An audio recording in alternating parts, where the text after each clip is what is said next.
কাণ্ড! আশেপাশে তো কোথাও কোনো খড়কুটো দেখতে পাচ্ছি না। আমি আসার আগে সবাই খড়কুটো সংগ্রহ করে নিয়ে গেল নাকি? কি মুশকিল ব্যাপার হয়ে গেল। এভাবেই আফসোস করতে করতে টুনি আকাশে উড়ছিল। হঠাৎই টুনি দেখতে পায় কৃষকের জমিতে অনেক ফসল আর ফসলের আগাছা।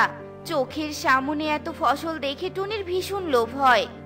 আহা, কি সুন্দর শস্য দানা! আশেপাশে তো আবার কাউকে দেখতেও পাচ্ছি না। এটাই সুযোগ। একবার যদি আমি ওই জমিতে যেতে পারি তবেই কেল্লা ফতে।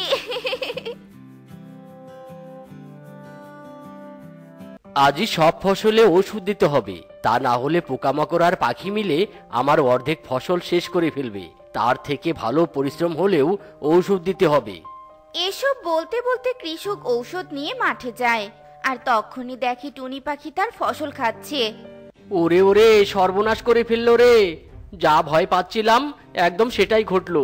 এই দুষ্টু পাখি, সর সর সর বলছি, আমার জমি থেকে সর! হুশ হুশ, যা যা। ওরে সর্বনাশ! এই তো কৃষক এসে গেছে। আমাকে এবার বাঁচতে হলে পালাতে হবে। আ! চিৎকার দিয়ে টুনি পালিয়ে যায়, আর কৃষক লাগাতার ঢিল ছুটতে শুরু করে। আর টুনিও প্রাণপণে ডানা চাপটিয়ে উঠতে থাকে। আর উড়তে উড়তে টুনি একটা তরমুজ ঘরের মধ্যে ঢুকে পড়ে। কি অবাক করা কাণ্ড! সেই সকাল থেকে তুমি এই একটা ঘরই বানাচ্ছ। বলছি, সারাদিন ঘর বানালে চলবে নাকি বাজারেও যেতে হবে? এত চিৎকার করলে আমি কাজটা শেষ করব কি করে? সারাদিন তো তোমার সাথে ঝগড়াই করছি, কাজ করব কখন? চুপ করো, তুমি শুধু মুখটাই চালাতে জানো, হাত চালাতে পারো না। মুখ না চালিয়ে হাত চালালে এতক্ষণই পুরো ঘরটাই বানানো হয়ে যেত। দিন দিন শুধু কুড়ে হয়ে যাচ্ছ, হাতের জোরও কমে যাচ্ছে। বলছি, এভাবে মুখ না চালিয়ে হাত চালালেই তো পারো, যত সব। আমার হয়েছে যত জ্বালা। এই বউ বক বক করে সারা দিন আমার মাথা খাবে, আবার আমাকেই কাজ নিয়ে খোটা দিবে। হারাম জাদি তো নিজে এপাড়া সেপাড়া ঘুরে ঘুরে বেড়ায়, আর আমার সাথে ঝগড়া করে, যত সব। অপরিচিত অদ্ভুত তরমুজ ঘরের ভিতরে টুনি হতবাক হয়ে ঘুরে ঘুরে চারদিকে দেখতে থাকে। বাবা গো বাবা, কি কাণ্ড কি কাণ্ড দেখছি এসব! এতদিন তো খড় বাঁশ কাঠ পাতা এসবের বাসা দেখেছি। এখন তো দেখছি তরমুজের ঘরও আছে। তবে এই কুড়িয়ে পাওয়া তরমুজের ঘরটা যে আমার বড্ড উপকার করবে সেটা আমি খুব ভালো করে জানি। কিন্তু এভাবে এই কোণে তো আমি কিছুতেই থাকতে পারবো না। দরকার পড়লে আমি এই তরমুজ ঘর বয়ে নিয়ে প্রতিবেশীদের কাছে যাব। এসব কথা বলে টুনি খুশিতে লাফাতে লাফাতে তরমুজ ঘর থেকে বের হয় আর ভ্যান ডেকে আনে। তারপর তরমুজ ঘরটা ভ্যানে করে নিয়ে যেতে থাকে, আর বনের সব পাখিরা হাঁ করে টুনির তরমুজ ঘরের দিকে তাকিয়ে থাকে। আরে বাস, এ আমি কি দেখছি! টুনি ঘুরতে ঘুরতে তুই একেবারে তরমুজ ঘর জুটিয়ে ছাড়লি। তাই এই তরমুজ ঘর কোথায় পেলি তুই, বল শুনি? সেটা তো সিক্রেট, সব কথা কি আর বলা যায়? যাই হোক, আমি চলি। ঘরটা তো আবার ভালো জায়গা দেখে সেট করতে হবে। হাজার হলেও ইউনিক এক্সেপশনাল ঘর বলে কথা, সবার নজর পড়বে এমন একটা জায়গায় তো ঘরটা রাখতে হবে। হ্যাঁ হ্যাঁ, তুমি সারাদিন কাঠের মধ্যে প্যারাকি মারতে থাকো, তোমাকে আর ঘর বানাতে হবে না। ওদিকে টুনি আস্ত একটা তরমুজ ঘর কোথা থেকে যেন এনেছে। টুনি এখন থেকে ওই তরমুজ ঘরে থাকবে, আর আমাদেরকে থাকতে হবে কাঠের ঘরে। তাতে হয়েছে কি, কাঠের ঘর কি ঘর নয়? আর তোমার যদি কাঠের ঘরে থাকতে ইচ্ছে না করে তবে তুমি ওই টুনির কাছে যাও, টুনির সাথে তরমুজ ঘরে থেকো। চুপ করো তো, তুমি তো নিজে অমন একটা তরমুজ ঘর বানাতে পারবে না। ওই মুহূর্ত তোমার নেই, উল্টো আমাকে কথা শোনাচ্ছ। আজ তোমার একদিন আর আমার যে কদিন লাগে।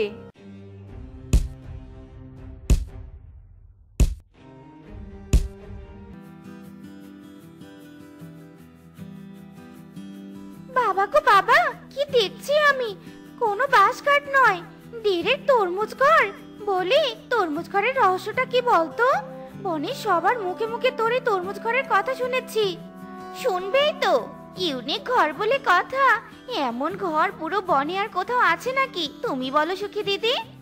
নেই বলেই তো তোর ঘরটা দেখতে এলাম। তা বলি টুনি, আমাকে নিয়ে তরমুজ ঘরের ভিতরে একটু চল না। আমার যে তরমুজ ঘরের ভিতরটা দেখার বড্ড শখ। সেই শখ তুমি তোমার মন থেকে বাদ দাও সুখী দিদি। আমি একটু আগে তরমুজ ঘরটা পরিষ্কার করলাম, কিছুতেই এখন তরমুজ ঘরের ভিতরে যাওয়া যাবে না। বাপরে, আমি কি বাচ্চা মেয়ে নাকি যে তোর ঘরের ভিতরে নোংরা করব? পরিষ্কার করেছিস ভালো কথা, তাই বলে তোর ঘরে কাউকে ঢুকতে দিবি না? বড্ড অহংকারী হয়ে গেছিস তুই। হব না? পুরো বনের সব পাখিদের থেকে আলাদা ঘরে আমি থাকি, একটু তো অহংকারী আমাকে হতেই হবে।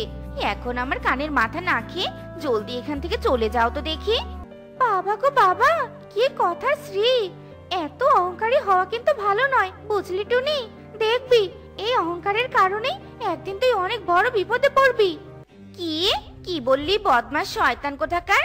ছোট মুখে এত বড় অভিশাপ, তাও আবার আমাকে অভিশাপ দিচ্ছিস তুই?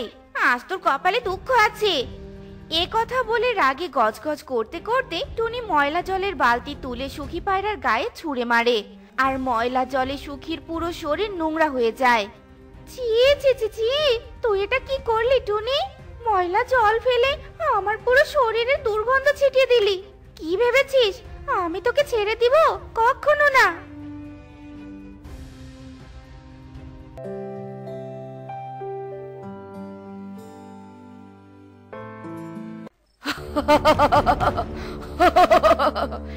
দেখতে দেখতে 2টো দিন কেটে গেল, আর একটা দিন কেটে গেলেই আমার উদ্দেশ্য হাসিল হবে। আমি আমার বশীভূত টুনিকে আমার ভোগের পাত্রী বানাতে পারবো।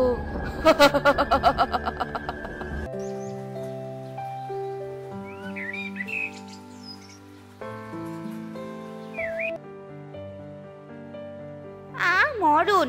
রাত পেরিয়ে সকাল হতে না হতেই এখন আবার কে আমার ঘরের দরজায় আঘাত করছে? আজকাল বনবাসীর অত্যাচার আমার একদম সহ্যই হচ্ছে না। এমন ভাবে দরজা ধাক্কাচ্ছে, মনে হচ্ছে এক্ষুনি দরজাটা ভেঙে যাবে। আরে বাপু, দাঁড়াও দাঁড়াও, আসছি। চিৎকার করতে করতে টুনি বিছানা থেকে নেমে দরজার কাছে যায়, আর দরজা খুলতেই দেখে টোনা বাটি হাতে দাঁড়িয়ে আছে। গুড মর্নিং টুনি, সকাল সকাল তোমাকে ডিস্টার্ব করার জন্য আমি ভেরি সরি। আসলে ঘরে কোনো আটা নেই, এদিকে অফিসে যাওয়ার সময় হয়েছে, আটা কিনতে যাওয়ার সুযোগও নেই। এক বাটি আটা হবে? বোঝই তো আমি ব্যাচেলার একটা পাখি, সবকিছু কি আর ম্যানেজ করা যায়? তাই বলে তুই আমার ঘরের দরজায় কড়া নাড়বি? আমার ঘুমের 12টা বাজাবি? তোর পেটে এত ক্ষুধা, না খেয়ে অফিসে যাওয়া যাবে না তাই না? তবে রে দাঁড়া, তুই এবার বুঝবি মজা। রাগে গজগজ করতে করতে টুনি টোনার হাত থেকে বাটিটা কেড়ে নেয়, আর টুনি টোনার মাথায় বাটি দিয়ে ঢিল ছোড়ে, আর টোনার কপাল ফেটে রক্ত বের হয়। ওরে বাবা রে, আমার কপালের 12টা বাজালো রে, আমি মরে গেলাম রে।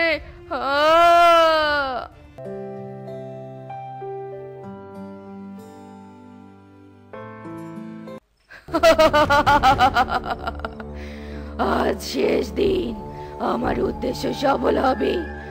আমি আমি আমার শিকারকে ভক্ষণ করতে পারবো, যে শিকার ভক্ষণ করার জন্য আমি এতদিন তরমুজ ঘর সেজেছিলাম।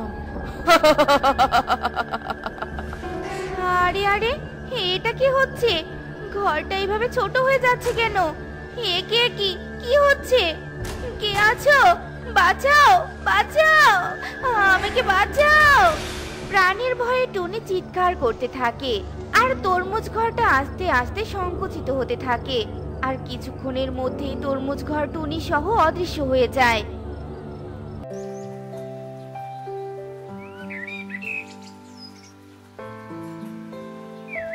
ব্যাপার কি, এখানে নাকি তরমুজ ঘর ছিল, তবে কোথায় গেল তরমুজ ঘরটা? শুধু তরমুজ ঘর নয়, টুনিও গায়েব হয়ে গিয়েছে। ঠিকই হয়েছে, টুনির তরমুজ ঘর পেয়ে বড় অহংকারী হয়ে গিয়েছিল। তরমুজ ঘরে টুনিকে উচিত শিক্ষা দিয়েছে। এই টুকি পারুল, তোরা কোথায় যাচ্ছিস রে? আমিও তোদের সাথে যাব। আমাদের নতুন বন্ধুর বাড়িতে যাচ্ছি রে। তুই আমাদের নতুন বন্ধুর বাড়িতে যেতে চাইলে চল, আমাদের সাথে চল। বললাম তো আমিও যাব।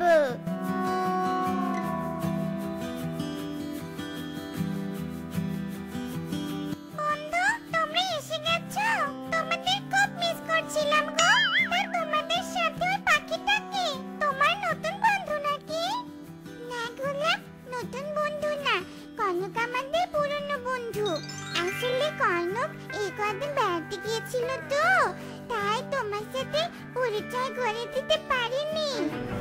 ও আচ্ছা, এখন তো তাহলে আমরা অনেক বন্ধু হলাম। এবার যাও, প্রজাপতিকে ডেকে নিয়ে এসো, আমরা সবাই একসাথে অনেক মজা করব। আমি গান গাইবো আর তোমরা কিন্তু নাচবে। আচ্ছা ঠিক আছে গোলাপ, এই চল প্রজাপতির বাড়িতে যাই।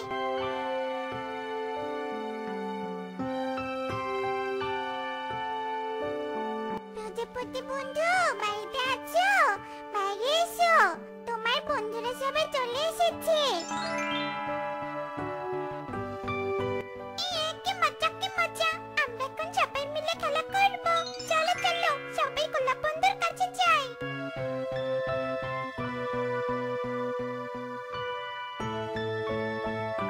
আমি গান বলছি, তোমরা এবার নাচ শুরু করে দাও, কেমন? মনে রং লেগেছে, বসন্ত এসেছে, খুশিতে মেতেছে জীবন। আরে আয় সবাই মিলে নাচবো এই ফুল বাগানে, বাজারে বাজা মাদল আজ খুশির তালে তালে। দিন টানা বাজে, দিন টানা বাজে, দিন টানা দেরি না। এই দিন টানা বাজে, দিন টানা বাজে, দিন টানা দেরি না। গোলাপ এভাবেই গান গাইতে থাকে আর সবাই গানে সুরে সুরে নাচতে থাকে। এভাবেই দেখতে দেখতে সারা দিন কেটে বিকেল হয়ে আসে। টুকি পারুল, বিকেল হয়ে গেছে তো, চল এবার আমরা বাড়িতে চলে যাই। আমরা এখন বাড়িতে যাব না, সন্ধ্যার আগে আগে বাড়িতে যাব। তোর যদি এখানে থাকতে ভালো না লাগে তাহলে তুই একাই বাড়িতে চলে যা। নতুন বন্ধু পেয়ে দেখছি তোরা আমাকে ভুলে গেছিস। ঠিক আছে, আমি একাই বাড়িতে যাব।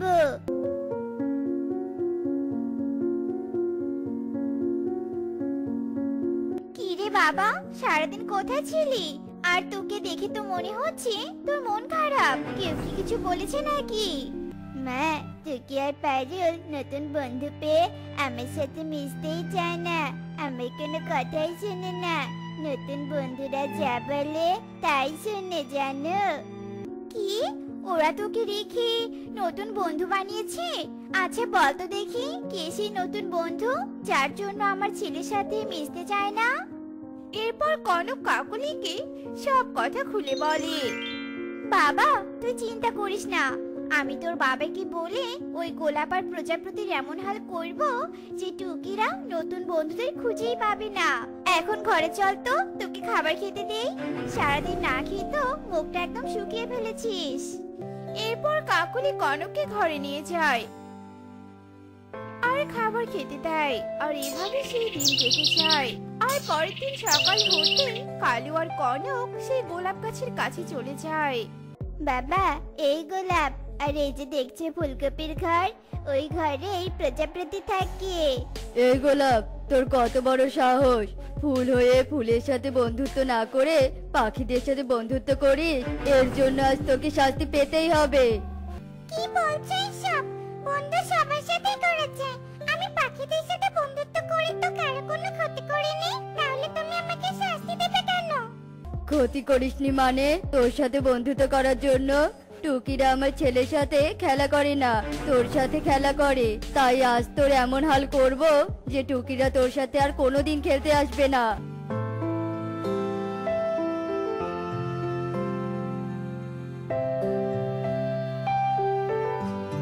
এখন এই প্রজাপতির ঘরটা ভেঙে দিতে হবে।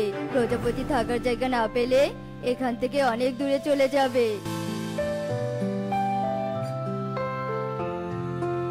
বাবা, তুমি বাড়িতে যাও, আমি টুকি আর পারুলকে বলবো যে তোদের নতুন বন্ধুদের শেষ করে দিয়েছি। এটা শুনে তো ওরা খুব কান্না করবে, আর তখন আমার খুব মজা লাগবে। আচ্ছা ঠিক আছে বাবা, যা। এসব শুনলে সবাই আমাকে ভয় পাবে আর কখনো তোর সাথে কেউ খারাপ ব্যবহার করতে পারবে না।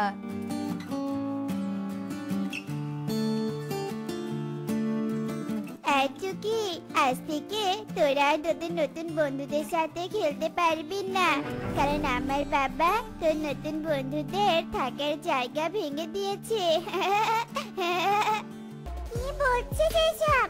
তোর বাবা এত খারাপ কেন? আমরা তোর বাবার কি ক্ষতি করেছি? একবার ক্ষতি করিনি, কিন্তু কাল আমার কথা শুনিসনি, তাই আমি বাবাকে বলে এসব করেছি। কনকের মুখে এমন কথা শুনে টুকি অনেক রেগে যায় আর কনককে অনেক মারতে থাকে। আর কনক মার খেয়ে সেখান থেকে পালিয়ে যায়। শয়তান কনক আমার বন্ধুদের বাড়ি ভেঙে ফেলেছে। আমি পায়েলকে নিয়ে তাড়াতাড়ি বন্ধুদের কাছে চলে যাই, নয়তো ওরা অন্য জায়গায় চলে যাবে। বাবা কনক, তোর শরীরের এই অবস্থা কি করে হলো? টুকি আমাকে অনেক মেরেছে বাবা। আমি যদি পালিয়ে না আসতাম তাহলে আজ আমাকে মারতে মারতে মেরে ফেলতো। কি? ওই টুকির এত বড় সাহস আমার ছেলের গায়ে হাত দেয়া? ওই তো টুকি উড়ে যাচ্ছে। কালু, লাঠি নিয়ে তাড়াতাড়ি টুকির পিছু ডালো তো। আমাদের ছেলেকে যেটুকু মেরেছে তার থেকে ওকে বেশি মারবো।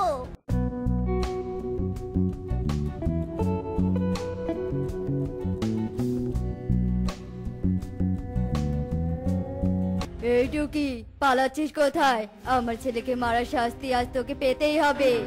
আমাকে ছেড়ে দাও তোমরা, আমি আমার বন্ধুদের কাছে যাব, আমাকে মেরো না। কালু কাকলি টুকির কোনো কথাই শোনে না, টুকিকে অনেক মারতে থাকে। মা, আমাকে বাঁচাও। কাকলি মাসি, কালু আঙ্কেল আমাকে মেরো না, মেরো না। কোথাতে লেখো তো, মেরো না।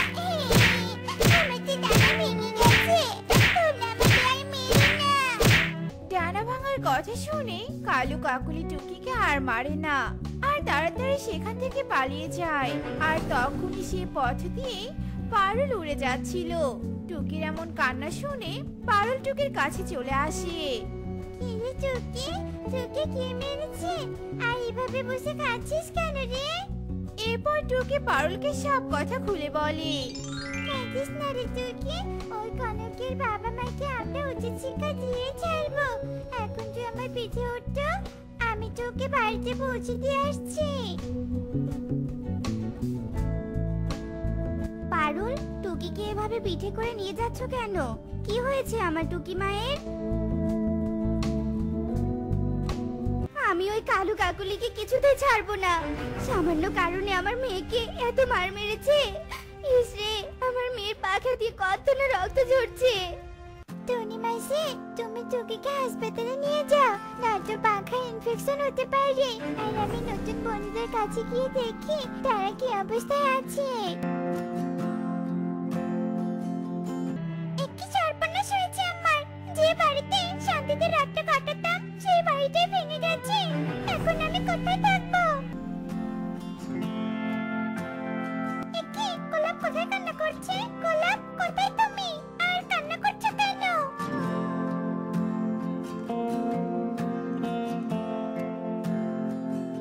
শয়তান কালু আমাকে উপড়ে ফেলেছে। তাড়াতাড়ি আমাকে মাটিতে পুঁতে দাও, নয়তো যে আমি মরে যাব। বন্ধু, তোমরা এখনো আছো? আমি তো ভাবছি চলে গেছো। আমাদের জন্য তোমাদের অনেক ক্ষতি হয়েছে, আমাদের ক্ষমা করে দাও বন্ধু। ওই শয়তান পাখিরা টুকিকে অনেক মার মেরেছে। টুকি এখন হাসপাতালে আছে, আমি সেখানেই যাচ্ছি। তোমরা এখানেই থাকো, টুকি সুস্থ হলে তোমাদের থাকার ব্যবস্থা করে দিবে। ঠিক আছে বন্ধু, আর ওই কালুদের তো শাস্তি দিতেই হবে, নয়তো ওরা বনের সব পাখিদের সামান্য কারণে মারতে মারতে মেরে ফেলতে পারে। প্রজাপতি, তুমি আমার বোন গোলাপের বাগান থেকে কিছু মৌমাছি নিয়ে ওই শয়তান পাখিদের উচিত শিক্ষা দিয়ে এসো তো। আচ্ছা ঠিক আছে গোলাপ, আমি এক্ষুনি যাচ্ছি। ওই যে দেখছো একটা বাড়ি, ওই বাড়ি সবার শরীরে কামড়ে শেষ করে দিবে।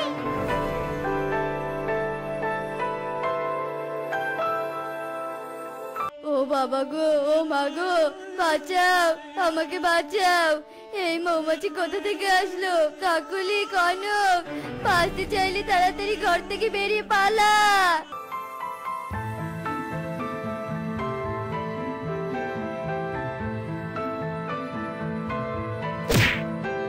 কেমন দিলাম শয়তান পাখি, আমাদের বিনা অপরাধে ক্ষতি করেছো, তাই তোমাদের এই শিক্ষা দিলাম। এখন মৌমাছির কামড় আর ভাঙা পাখা নিয়ে এখানে বসে চিৎকার করতে থাকো। মৌমাছি, তোমরা এখন চলে যাও।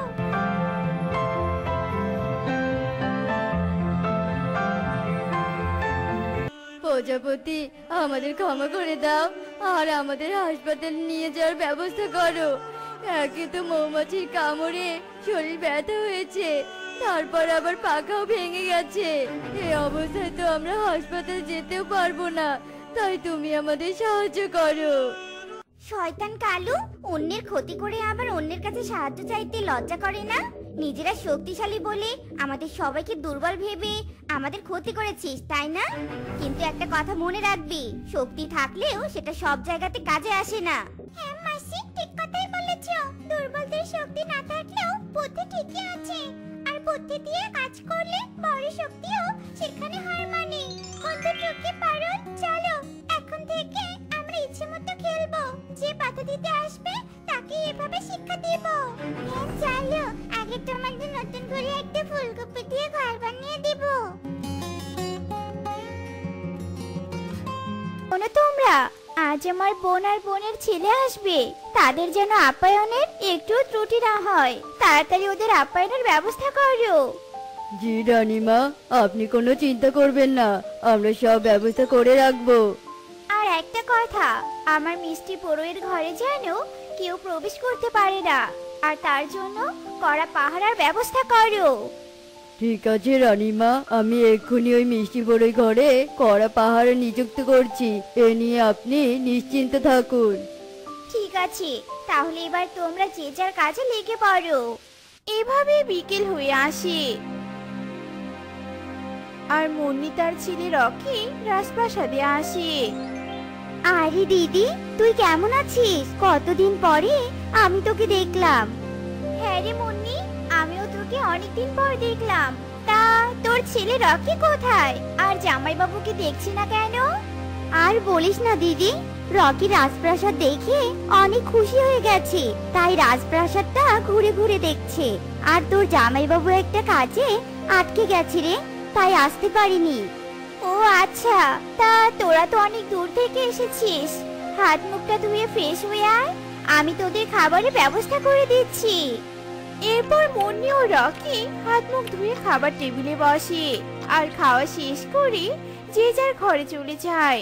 আর রকি তার মায়ের সাথে বায়না করতে থাকে।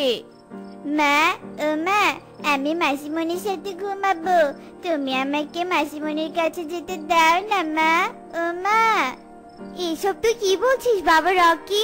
তোর মাসি হলো এই রাজপ্রাসাদের রানী, সারাদিন এত কাজ করে রাতে একটু বিশ্রাম নেওয়ার জন্য সময় পায়, তোর জন্য দেখছি দিদি সেটাও করতে পারবে না। মা, আমি এত কিছু জানি না, আমি আজ রাতে মাসিমণির সাথে ঘুমাবো, এটাই আমার শেষ কথা। মুন্নি, তুই রকিকে খামোখা বকছিস কেন? ও কতদিন পর মাসিমণির বাড়িতে এসেছে, এখন একটু মাসিমণির সাথে থাকার আবদার করেছে, এতে এত আপত্তি করার কি আছে মুন্নি?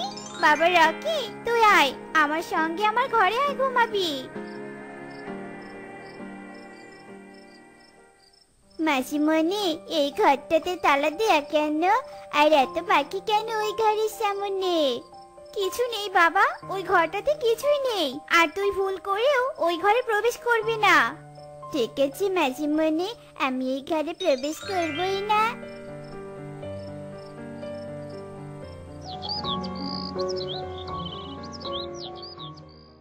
মা জানো, মাসিমণির ঘরের পাশে না একটা বড় ঘর আছে, আর সেই ঘরে অনেক বড় বড় তালা দেওয়া আছে, আর সেই ঘরের বাইরে না কড়া পাহারা দেওয়াও আছে। বাবা রকি, তুই ঠিক দেখেছিস তো? তুই আবার ভুল দেখিসনি তো? না মা, আমি একদম ভুল দেখিনি, আর আমি তোমাকে মিথ্যে কথা কেন বলবো বলো? ঠিক আছে রকি, তুই আজকেও তোর মাসির সাথে ঘুমাবি, আর তোর মাসি ঘুমিয়ে পড়লে ওই ঘরের চাবিগুলো আমাকে এনে দিবি। কিন্তু মা, এটা তো ঠিক নয়। ঠিক না মানে? আমার মনে হয় ওই রাজপ্রাসাদের সব সোনা দানা ওই বড় ঘরেই রাখা আছে, তাই দরজায় এত কড়া পাহারা রেখেছে। তুই তো জানিস, পাওনা টাকা ফেরত না দিতে পারার কারণে তোর বাবাকে ধরে নিয়ে গেছে। ওই পাওনা টাকা ফেরত দিতে পারলে তো তোর বাবাকে ছাড়িয়ে আনতে পারবো। ঠিক আছে মা, আমি চেষ্টা করব চাবিগুলো তোমাকে এনে দেওয়ার জন্য। এরপর রকি তার মাসিমণির সাথে ঘুমিয়ে পড়ে। আর টুনি ঘুমিয়ে পড়লে রকি চাবিগুলো মুন্নিকে এনে দেয়। আর মুন্নি একটা থালাতে করে কিছু খাবার নিয়ে বড়ি ঘরে যায়। আরে দিদি, আপনি? আজ আমার ছেলের জন্মদিন, তাই ভাবলাম তোমাদের জন্য কিছু খাবার নিয়ে যাই। আর তোমরা কত কষ্ট করে সারা রাত পাহারা দাও। কিন্তু রানীমার আদেশ আছে, এই ঘরের কাছে কেউ আসতে পারবে না।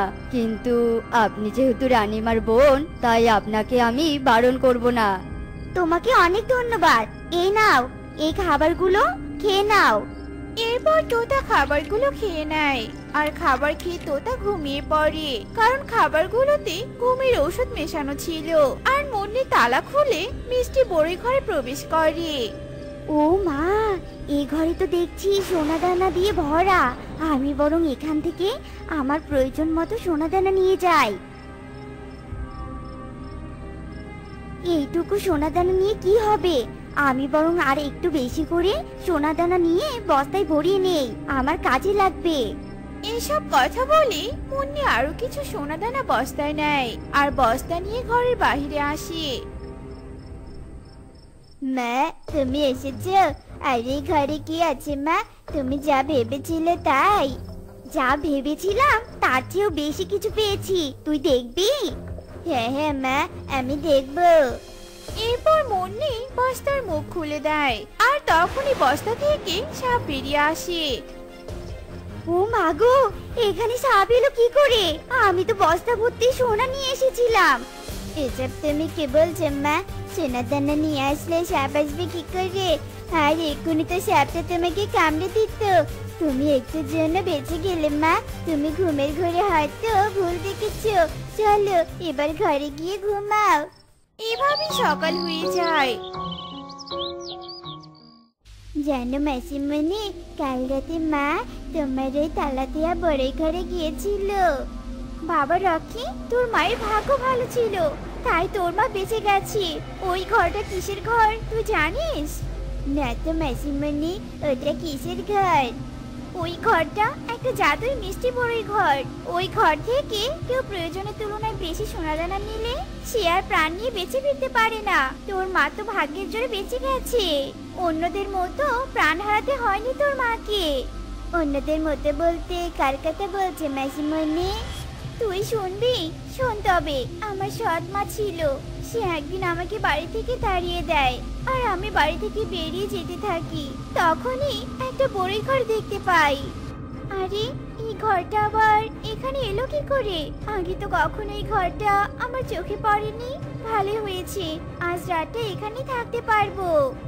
এরপর আমি ওই বড়ি ঘরে ঘুমিয়ে পড়ি। আর সকালে উঠে আমি অনেকগুলো খাবার দেখতে পাই। আরে আরে, এই খাবারগুলো এখানে কে রেখে গেল? আমি তো কাউকে দেখতে পাচ্ছি না। এরপর আমি আর কিছু না ভেবে খাবারগুলো খেয়ে নেই। আর আমার সৎ মাকে এই বড়ি ঘরে নিয়ে আসার জন্য আমি মায়ের কাছে যাই। মা, তুমি চলো আমার সাথে, আমি তোমাকে অনেকগুলো খাবার দেব। শোন, তোকে আমি বিশ্বাস করি না। তুই আমার বাড়িতে থাকার জন্য মিথ্যে কথা বলছিস। আমি কিছু বুঝি না ভেবেছিস? মা, এসব তুমি কি বলছো? আমি কখনো মিথ্যে কথা বলি না। আমি তোমাকে আমার সাথে নিয়ে যেতে এসেছি। তুমি আমার সাথে গেলে দেখতে পারবে মিথ্যে বলছি নাকি সত্য। ঠিক আছে, চল তো দেখি তুই আমাকে কি দেখাবি। এরপর আমি মাকে আমার সাথে বড়ি ঘরে নিয়ে যাই। আর মা বড়ি ঘর দেখে অবাক হয়ে যায়। আর মা আমার সাথে ওই বড়ি ঘরে থাকতে শুরু করে। আর একদিন আমি মাকে দেখি ওই ঘরের সামনে মারা গিয়ে পড়ে আছে। মা, এ কি হলো তোমার? তুমি মারা গেলে কি করে? আমি তো কিছুই বুঝতে পারছি না। এভাবে কয়েকদিন কেটে যায়। আর আমি নদীর পাড়ে বসে একদিন ভাবতে থাকি, আমাদের বনটা অনেক দরিদ্র। আমি যদি রানী হতাম তাহলে এই বনটাকে দারিদ্র্যমুক্ত করতাম। এসব ভেবে আমি বড়ি ঘরে যাই। আর সেখানে গিয়ে অনেক সোনাদানা দেখতে পাই। আর সেই সোনাদানা দিয়ে আমি এই রাজপ্রাসাদ তৈরি করি। আর ওই বড়ই ঘরটা আমি রাজপ্রাসাদে নিয়ে আসি। আর ওই ঘর থেকে সোনাদানা নিয়ে কালু নামে এক পাখি পালিয়ে যেতে ধরে। আর সে সেখানেই মারা যায়। তখন থেকে আমি ওই ঘরে তালা দিয়ে রাখি। ও আচ্ছা, এই ব্যাপার। তাহলে মাসিমণি ওই ঘাটটাতে আমাকে নিয়ে চলো না। আচ্ছা ঠিক আছে, চল, আমি তোকে মিষ্টি বড়ই ঘরে নিয়ে যাচ্ছি।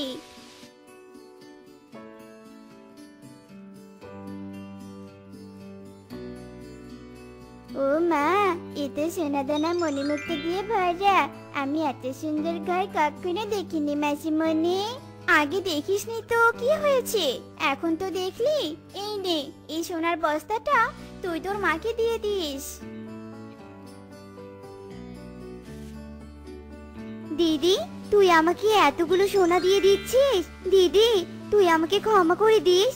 আমি তোর কাছ থেকে হাত পেতে নিব না জন্যই চুরি করতে গিয়েছিলাম। আমার ভুল হয়ে গেছে, আমাকে তুই দয়া করে ক্ষমা করে দিস।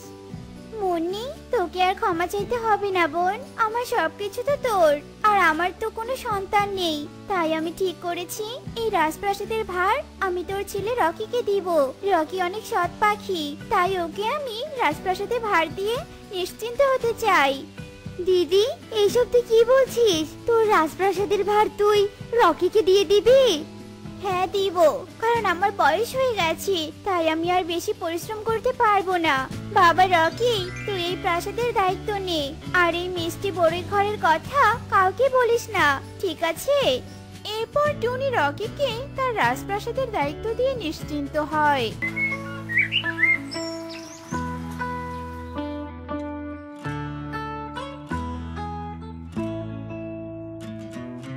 পাজল, দেখেছিস তান্ত্রিক বাবা জাদু দিয়ে একটি ছোট গাছ তুলে নিয়ে আসলো।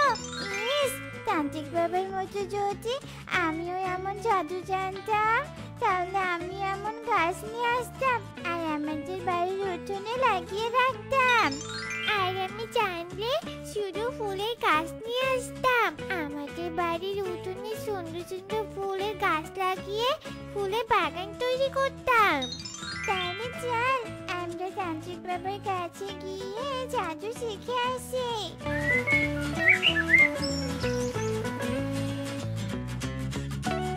তান্ত্রিক বাবা, ও তান্ত্রিক বাবা, তুমি কি আমাদের গাছ তোলা জাদু শেখাবে? হ্যাঁ শেখাবো, কিন্তু তোরা এমন ঔষধি গাছ তুলে এনে কি করবি? আমি তো ঔষধি গাছ তুলে এনে মন্ত্র পড়ে ঔষধ বানাই। আমরা ঔষধি গাছ তো চলবো না, আমরা জঙ্গল থেকে ছোট ছোট ফল আর ফুলের গাছ তুলে নিয়ে আসবো আর বাড়ির উঠোনে লাগাবো। তুমি তো জানো জঙ্গলের গভীরে হিংস্র প্রাণীরা থাকে, তাই তো আমরা ফল ফুলের গাছ তুলতে যেতে পারি না। হ্যাঁ হ্যাঁ, বুঝতে পেরেছি বাছা, ঠিক আছে, তোদের ইচ্ছা আমি অবশ্যই পূরণ করব। এখন তোরা আমার পাশে বস, আমি তোদের জাদু শিখিয়ে দিচ্ছি। সত্যি বলছো তান্ত্রিক বাবা? কি মজা, কি মজা! পাজল, আমরা জাদু শিখবো। এরপর পারুল আর টুকি তান্ত্রিকের পাশে বসে পড়ে আর তান্ত্রিক তাদের জাদু শিখাতে থাকে। এভাবেই বেশ কিছুক্ষণ কেটে যায়। মন্ত্র তো শিখেছিস, এবার গাছের শেকড় দুটো নিয়ে দুজনে মন্ত্র পড়ে ফু দে, তাহলেই তোরা যেই গাছ চাইবি সেই গাছ তোদের সামনে আসবে। তবে মন্ত্রগুলো ভুল করা যাবে না, তাহলে বিপদ হতে পারে। না তান্ত্রিক বাবা, ভুল করবো না, আমরা খুব ভালো করে মন্ত্রগুলো মুখস্থ করে নিয়েছি। চল পাইজন, আমরা মন্ত্র পড়ে এক্ষুনি গাছ নিয়ে আসি। এরপর টুকি ও পারুল মন্ত্র পড়ে একটি গোলাপ ফুলের ও একটি লিচু গাছের চারা নিয়ে আসে। বাবা, তোরা ভালো জাদু শিখে গেছিস, শেকড়গুলো নিয়ে বাড়িতে যা, যখন গাছের প্রয়োজন হবে তখন এভাবেই মন্ত্র পড়ে গাছ নিয়ে আসবি। আচ্ছা ঠিক আছে তান্ত্রিক বাবা, আর তোমাকে অনেক অনেক ধন্যবাদ।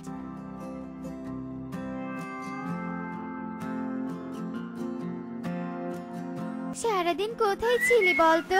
আর তোর হাতে এটা কি গাছের চারা? মা, এটা লিচু গাছের চারা, আর এই চারা আমি জঙ্গলের গভীর থেকে এনেছি।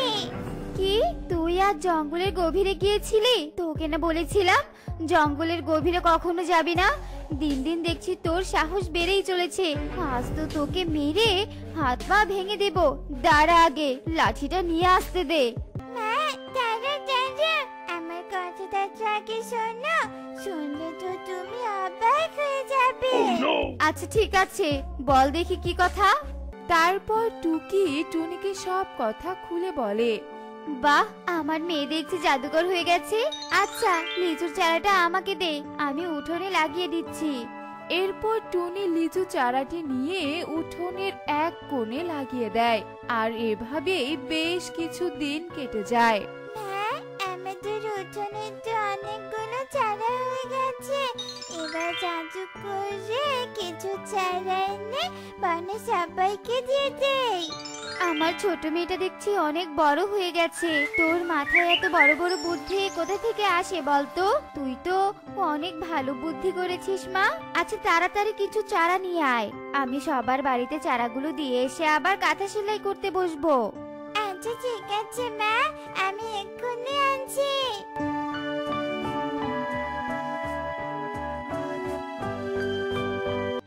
কি টুকি, তুই এই গাছ কেন নিয়ে আসলি? আর এই গাছে তো একটি ডিমের ঘর দেখা যাচ্ছে।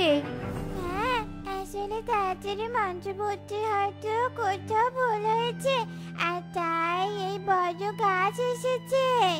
কার না কার ঘর এ গাছে। তুই তাড়াতাড়ি গাছটা যেখান থেকে এনেছিস সেখানে রেখে আয় তো। কিন্তু আমি তো এই মন্ত্র শিখিনি মা। আমি তাহলে এক্ষুনি তান্ত্রিক বাবার কাছে যাই আর এই মন্ত্রটা শিখে আসি।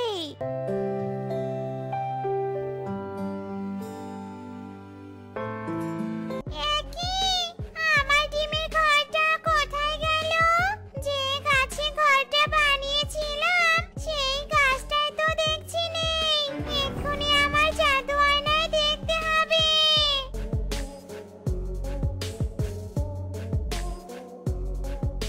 শয়তান পাখি, তোর এত বড় সাহস! আমার গাছের ঘর তুই তুলে বাড়িতে নিয়ে গেছিস।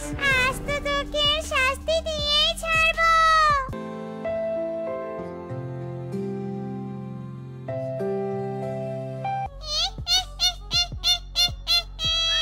তোর সাহস দেখে তো আমি অবাক হয়ে যাচ্ছি।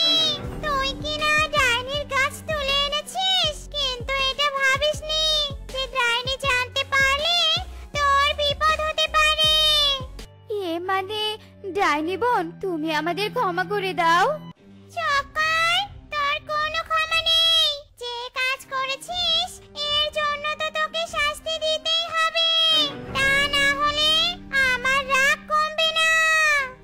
এসব বলে ডাইনি টুনি ও তার গাছটা নিয়ে সেখান থেকে অদৃশ্য হয়ে যায়। অন্যদিকে তান্ত্রিক বাবা, সর্বনাশ হয়ে গেছে।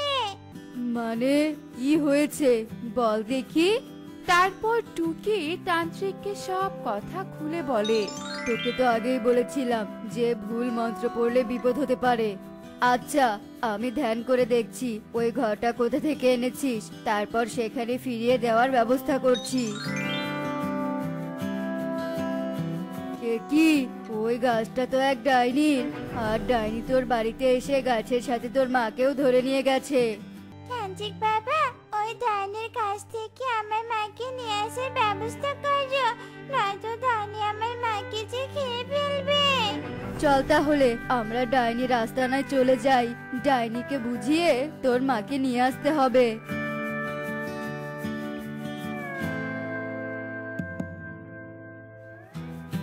এই তান্ত্রিক, এই, তোর এত বড় সাহস! তুই আমার গুহায় আমাকে মারতে এসেছিস? না ডাইনি বোন, আমি এখানে তোমাকে মারতে আসিনি, এসেছি টুনিকে নিয়ে যেতে। আসলে এই ছোট ছানাটি ভুল করে তোমার ঘর আর গাছটা নিয়ে গেছে। মানে? তারপর তান্ত্রিক ডাইনিকে সব কথা খুলে বলে। ও, এই ব্যাপার। আচ্ছা ঠিক আছে, টুনিকে তাহলে ছেড়ে দিলাম। আর ছোট ছানা, তুই এভাবে মন্ত্র পড়ে গাছ না এনে তান্ত্রিকের কাছ থেকে গাছ নিয়ে যাবি, কারণ এর থেকে বড় বিপদও হতে পারে। আচ্ছা ঠিক আছে ডাইনি মাসি, তাই করব। আর তান্ত্রিক বাবা, আজ আমি আর পারুল তোমাকে গাছের শিকড়গুলো দিয়ে দিব, কারণ আজ আমার মাত্র পারে ভুল হয়েছে, কাল আবার পারুলেরও হতে পারে। হ্যাঁ মা, তুই ঠিক বলেছিস। এরপর সবাই সেখান থেকে চলে যায় আর টুকি গাছের শেকড় নিয়ে পারুলের বাড়িতে চলে যায় এবং পারুলকে সব কথা খুলে বলে। আমাদের উঠোনে অনেক ফুল গাছ হয়েছে, এখন আর ফুল গাছের প্রয়োজন নেই। চল তাহলে তান্ত্রিক বাবাকে শেকড়টা দিয়ে আসি। তোর মতো আমিও আর বিপদে পড়তে চাই না রে টুকি। এসব জাদুর কাজ তান্ত্রিক বাবাই ভালো পারবে।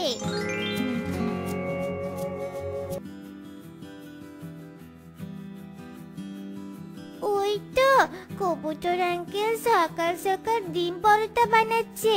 প্রত্যেক দিন শুধু স্কুল যাওয়ার সময় কবুতর আঙ্কেলের ডিম পরোটা বানানো দেখি।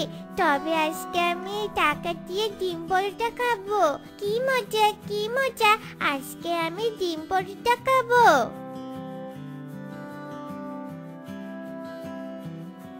কি রে ভিখারি টোনার মেয়ে, তুই আবারও বিনা পয়সায় ডিম পরোটা দেখতে এসেছিস? চলে যা এখান থেকে। তুমি আমার সাথে এমন ব্যবহার কেন করো বলো তো? আমি এবারে বিনা পয়সায় খেতে আসিনি। এই দেখো, আমি ডিম পরোটা খাওয়ার জন্য টাকা নিয়ে এসেছি। তাই নাকি? তা দে দেখি কত টাকা নিয়ে এসেছিস। ফাইজলামো হচ্ছে নাকি? একটা ছেঁড়া টাকা নিয়ে ডিম পরোটা খেতে এসেছিস? যা এখান থেকে। সকাল সকাল মাথাটা গরম করে দিল।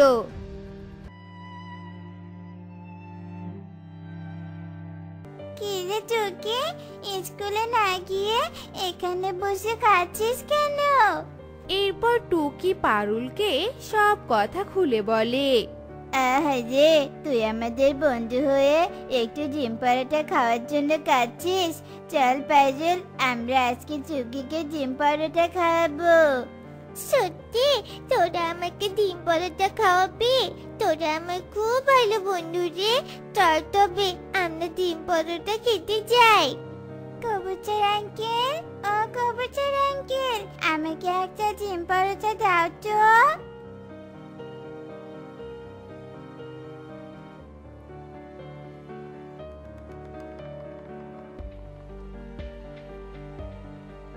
একই পাজল, তুই কবুতর আঙ্কেলের হোটেল থেকে ডিম পরোটা চুরি করে কেন খাচ্ছিস?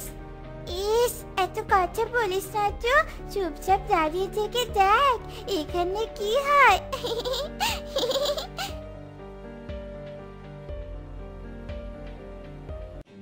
কি আমার হোটেল থেকে একটা ডিম আর একটা পরোটা কে চুরি করলো?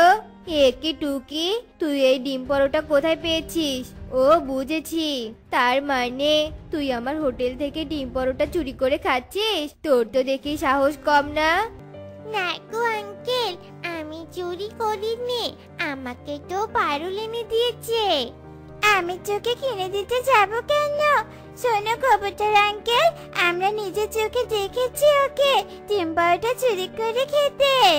তোরা আমার সাথে এমনটা করতে পারলে তোরা কখনো আমার বন্ধু হতে পারিস না, কখনো না। শোন, চুরি যখন করে ফেলেছিস তাহলে এখন আমার হোটেলে কাজ কর। ডিম পরোটার দামটা দিয়ে দে, বুঝেছিস?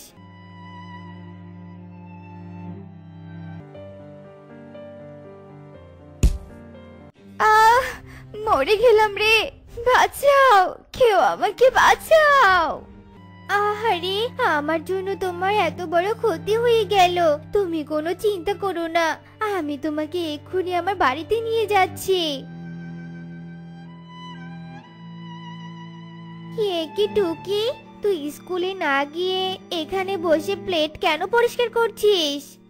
এরপর টুকি টুনিকে সব কথা খুলে বলে। তোর ডিম পরোটা খেতে ইচ্ছে করেছে, তুই তো কখনো আমাকে বলিসনি রে মা। আমি জানি মা, তুমি সারাদিন অটো চালিয়ে কোনো রকম আমাদের জন্য ডাল ভাত জোগাড় করো, তাই তোমার কাছে টাকা চাইনি। আর স্কুলে আসার সময় আমি একটা সেরা টাকা কুড়িয়ে পেয়েছিলাম, আর তাই।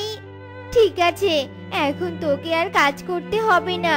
আয় তো রে মা, আজ তোকে আমি নিজের হাতে ডিম পরোটা বানিয়ে দিব। এই নাও কবুতর দাদা, তোমার ডিম পরোটার টাকা।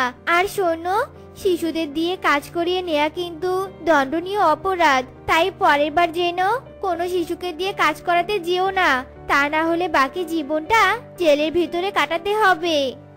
এরপর টুনি টুকি ও অসুস্থ মা হাঁসকে নিয়ে তার বাড়িতে চলে যায়। আর টুনি মা হাঁসকে তার বিছানায় বিশ্রাম নিতে দেয়, আর একটা বাটিতে করে ঔষধি পাতার রস খাইয়ে দেয়, আর মা হাঁসের ডানায় ব্যান্ডেজ করে দেয়। আর কোনো ভয় নেই, এখন তুমি একটু বিশ্রাম নাও, তাহলে তুমি সম্পূর্ণ সুস্থ হয়ে যাবে।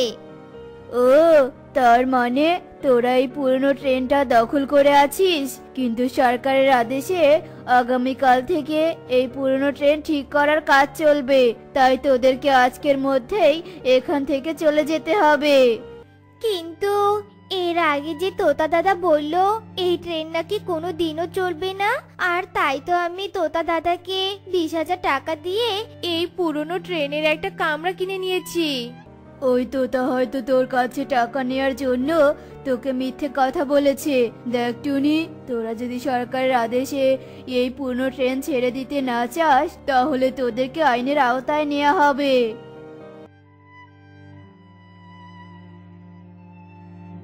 এখন আমি কি করব? আমার এই ছোট মেয়েটাকে নিয়ে কোথায় থাকবো?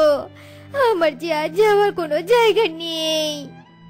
কি তুমি আবার অসুস্থ শরীর নিয়ে এখানে আসতে গেলে কেন? তোমাদের সব কথা শুনে আমি ঘরে বিশ্রাম নিতে পারলাম না। এখন বলো তো, এই ট্রেনের ঘরটা তোমরা কেন কিনেছিলে?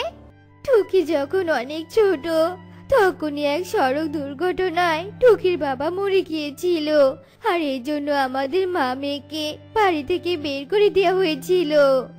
এই যে কারা তোরা, আর এত রাতে স্টেশনে কি করছিস? এত রাতে কিন্তু তোরা কোনো ট্রেন পাবি না, তাই ট্রেনের জন্য অপেক্ষা না করে বাড়িতে চলে যা। আমাদেরকে দাঁড়িয়ে দিবেন না গো দাদা, আমাদের যাওয়ার মতো কোনো রাস্তা নেই। কেন রে, তাহলে তোরা এতদিন কোথায় ছিলি বলতো? এরপর আমি তোতা দাদাকে সব কথা খুলে বলি, আর আমার কষ্টের কথা শুনে তোতা দাদার অনেক মায়া হয়, আর তাই সে বলে, আহারে, তোর কথা শুনে বড্ড খারাপ লাগলো। শোন, এই ঠান্ডায় বাইরে থাকার দরকার নেই, তুই বরং তোর ছোট মেয়েটাকে নিয়ে আমার সাথে আয়, আমি তোকে থাকার ব্যবস্থা করে দিচ্ছি। আসলে তোর মতো আমার একটা বোন ছিল, কিন্তু সে আজ পৃথিবীতে নেই। আয় আয়, তোদেরকে থাকার ব্যবস্থা করে দিয়ে আমাকে আবার বাড়িতে যেতে হবে। এরপর তোতা দাদা আমাদেরকে এই পুরনো ট্রেনের কাছে নিয়ে আসে।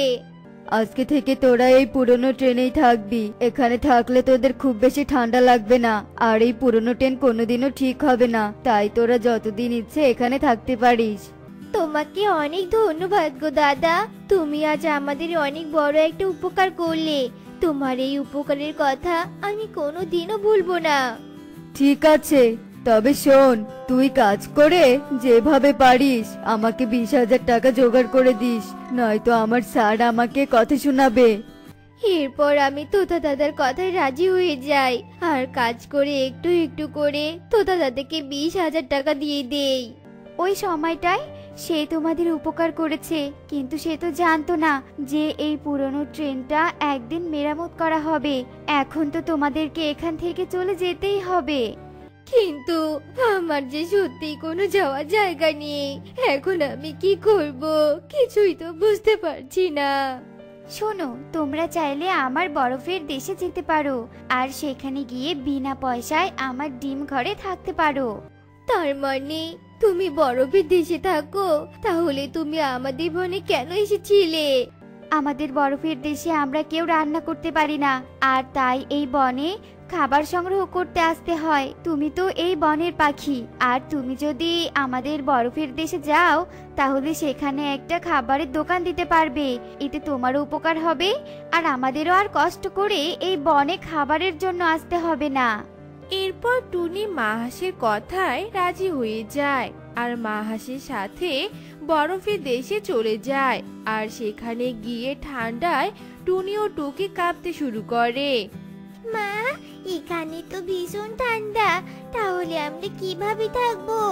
ওই যে সামনে একটা ডিম ঘর দেখতে পাচ্ছ, আমরা বরফের দেশের হাঁসেরা ঠান্ডা থেকে বাঁচতে ডিমের ঘর বানিয়েছি, কারণ ডিমের বাড়িতে আমাদের তেমন কোনো ঠান্ডা লাগে না। এরপর টুনি ও টুকি বরফের দেশে ডিমের বাড়িতে থাকতে শুরু করে আর সেখানে একটা খাবারের দোকান দিয়ে সুখের দিন কাটাতে থাকে। এই যে নে তোদের খাবার, আর তাড়াতাড়ি খেয়ে বড় হ, আর আমাকে বেশি বেশি করে ফল দে। টোনা এসব বলতে বলতে জমিতে সার দিচ্ছিল, তখন কলা গাছ থেকে একটা কলা পাতা ভেঙে পড়ে। আহারে, তোর বুঝি খুব কষ্ট হচ্ছে তাই না? আমিও বুঝি। আজ আমার একটা হাত যদি ভেঙে যেত তবে আমার কতই না কষ্ট হতো। এই তো সব গাছে সার দেওয়া শেষ, এবার আমি বাড়িতে ফিরে যাই। এই কথা বলে টোনা বাড়িতে যেতে থাকে। তখন পথে টোনার সাথে কালু কাকি দেখা হয়। কি রে টোনা, জমিতে কি সার দিলি? আসলে কালু দাদা গাছে জোর পাচ্ছিল না, তাই জমিতে একটু জৈব সার দিলাম। হা হা হা, শুধু জৈব সারে নাকি ফলন হবে? এখন বাজারে কত রকমের কীটনাশক সার পাওয়া যায়, তুই জানিস না? তুমি তো জানো কালু দাদা, ওসব প্রাণনাশক কীটনাশক আমি জমিতে দিব না, তাতে যা হবার হবে। তোর যা ইচ্ছে তুই তাই কর, আমার বলার দরকার মনে হয়েছে তাই আমি তোকে বললাম। তোর শুনবার হলে শুনবি, না হলে শুনবি না। তা তো বটে কালু দাদা, কিন্তু তুমি এই রোদের মধ্যে কোথায় যাচ্ছ? কোথায় আর যাব, দেখি জমিতে কলা গাছগুলোর কি অবস্থা। ও আচ্ছা, তা চলো আমিও তোমার কলা গাছের জমিটা দেখে আসি, গাছগুলো কেমন বড় হয়েছে। ঠিক আছে, আয় তবে। এরপর টোনা কালুর সাথে কালু জমি দেখতে যায়, আর টোনা কালুর জমির কলা গাছ দেখে অবাক হয়ে যায়। আরে বাহ, তোমার জমির কলা গাছগুলো তো বেশ বড় হয়েছে কালু দাদা, আর সব কলা গাছে তো মনে হচ্ছে কাঁদ এসে গেছে।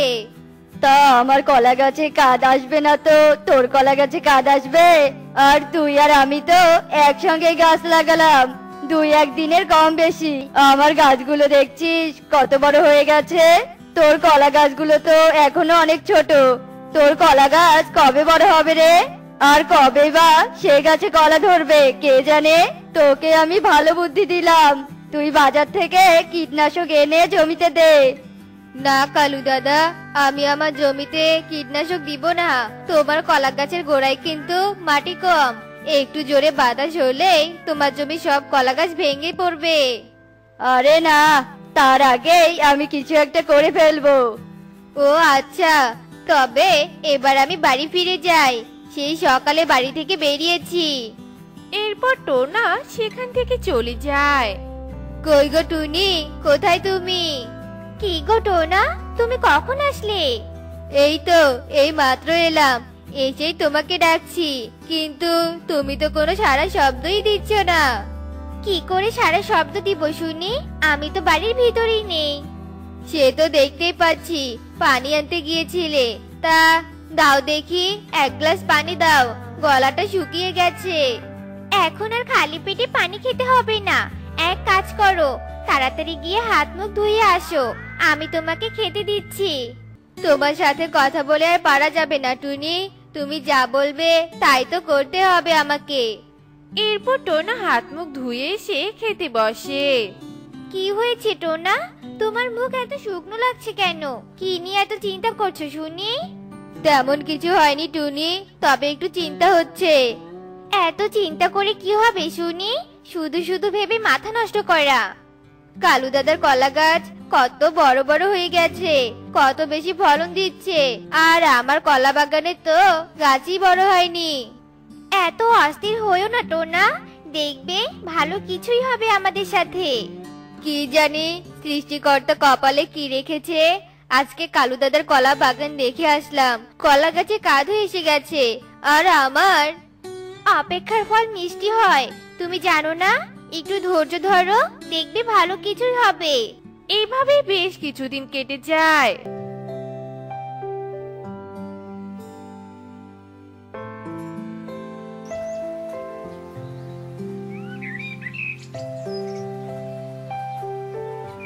কি ব্যাপার কালু দাদা, আমার দোকানে কি মনে করে?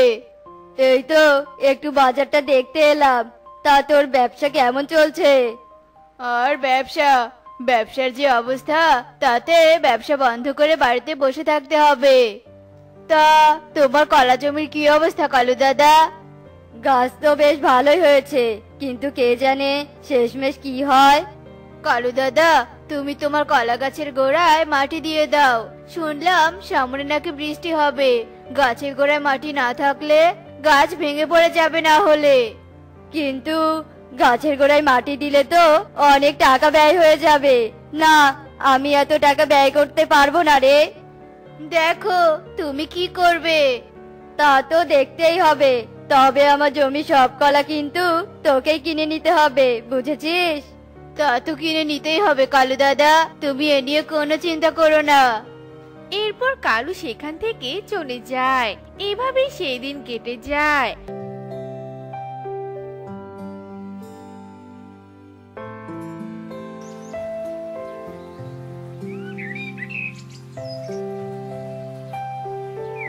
আর পরের দিন সকালে বৃষ্টি শুরু হয়ে যায়। হায় হায়, এ কি সর্বনাশ হয়ে গেল! বৃষ্টিতে তো মনে হচ্ছে আমার বাগানের সব কলা গাছ ভেঙে গেছে। এখন আমি কি করব?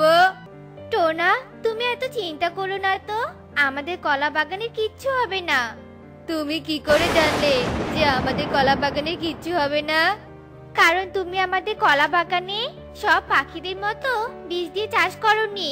গাছের গোড়ায় মাটি আর কম উচ্চতার জন্য গাছের কোনো ক্ষতি হবে না টোনা। আমার তো চিন্তা হচ্ছে কালু দাদাকে নিয়ে। তার চালাকির জন্য মনে হয় একটা কলা গাছে দাঁড়িয়ে থাকবে না। বনের পাখির কি হবে তা নিয়ে তোমাকে মাথা ঘামাতে হবে না টোনা। তুমি আমার স্বার্থপরের মতো কেন কথা বলছো টুনি? তোমার ভিতরে কি দয়া মায়া বলতে কিচ্ছু নেই? আছে তো, প্রচুর আছে, কিন্তু সব জায়গায় আমার দয়া মায়া উঠে পড়ে না। আর কালু দাদা তো অনেক চালাক, তার কলা গাছের ক্ষতি কি করে হবে টোনা? মেয়েদের মন বোঝা সত্যি অনেক কঠিন টুনি। কখন যে কি চিন্তা ভাবনা মনে আসে তা কে জানে। এইসব কথা বলে টোনা কলা বাগানের দিকে যেতে থাকে। তখন কালুকে টোনা কাঁদতে দেখে। হায় হায় রে, এ আমার কি সর্বনাশ হলো রে, কি সর্বনাশ হলো! আমার যে সব শেষ হয়ে গেল। আগে জানলে সব কলা গাছের গোড়ায় মাটি দিয়ে দিতাম। এখন আমার কি হবে রে, কি হবে? কালু দাদা, তুমি এভাবে ভেঙে পড়ো না। তোমাকে তো বলেছিলাম গাছের গোড়ায় মাটি দিতে হবে, কিন্তু তুমি তো আমার কোনো কথাই শুনলে না। আমি তোর কথা না শুনে বড় ভুল করেছি রে টোনা। তুই আমাকে ক্ষমা করে দে টোনা, ক্ষমা করে দে। এসব কথা বলে এখন আর কি হবে? যা হবার তো তা হয়েই গেছে কালু দাদা। তাই বলে আমার সব কাজ পড়ে গেল। আমি টাকা বাঁচাতে গিয়েছে এখন সব হারালাম। আর তোর গাছগুলো তো কোনো ক্ষতি হয়নি। কেন যে তোর কথা শুনলাম না রে, কেন শুনলাম না? কালু দাদা, মাটির গুণাগুণ ঠিক থাকলে সে মাটিতে তুমি যাই করবে না কেন, সেখানে সোনা ফলবেই ফলবে। আমার যে সব শেষ হয়ে গেল রে টোনা, সব শেষ হয়ে গেল। এখন আমি কি করব রে, কি করব? আর দেনাগুলো শোধ করব কি দিয়ে? এক কাজ করো কালু দাদা, তুমি বরং আমার সাথে আমার জমিতে কাজ করো আর ধীরে ধীরে সব দেনা শোধ করে দিও। আর এইসব নিয়ে কোনো চিন্তা করো না তুমি। তোকে অনেক ধন্যবাদ টোনা, তুই আমাকে বাঁচালি। তোর এই ঋণ আমি কখনোই ভুলবো না। এরপর টোনা বাড়িতে চলে যায়। এভাবেই সেই দিন কেটে যায়।